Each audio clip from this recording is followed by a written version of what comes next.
approve this message. Tonight, several developing stories as we come on. A New York City bus hijacked. What the bus driver does to save passengers before jumping out of the window himself. The frightening scene unfolding during rush hour here in New York. The suspect boarding the bus. How the driver manages to get 25 passengers off the bus. The driver jumping, the bus crashing.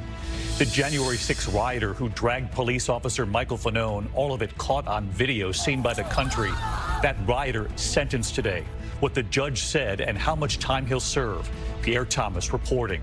Stories from inside hospitals across the U.S. tonight, from Texas to Ohio to Seattle, Washington.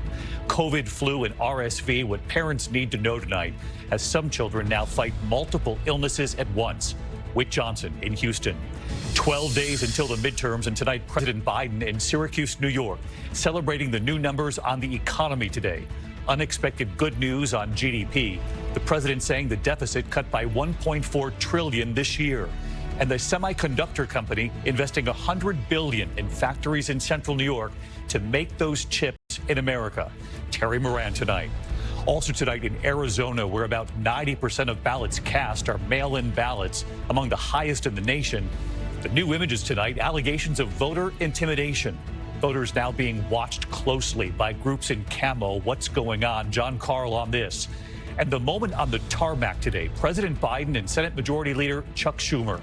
What Schumer can be heard telling the president about the Pennsylvania debate between John Fetterman and Dr. Oz.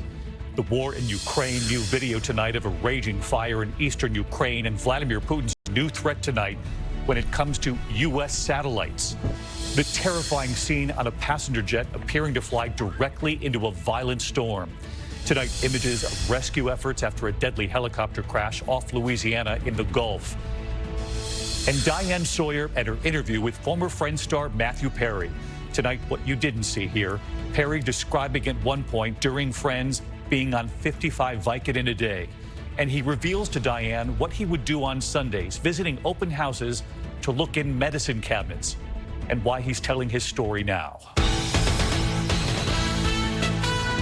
From ABC News World Headquarters in New York, this is World News Tonight with David Muir.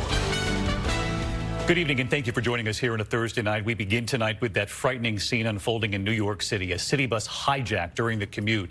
What the bus driver does to save as many as 25 passengers before jumping out of the window himself. The bus then crashing. Police say the suspect sat just behind the driver, ordering him to drive. That driver first opening all of the doors to get the passengers off. A surveillance camera capturing the bus as it travels more than a mile. Only the driver and the hijacker inside. The driver then jumping out of that window, the bus slamming into a utility pole. People nearby hearing the crash when the bus finally comes to a halt. The suspect taken into custody, and tonight ABC's Stephanie Ramos leading us off in Queens. Tonight.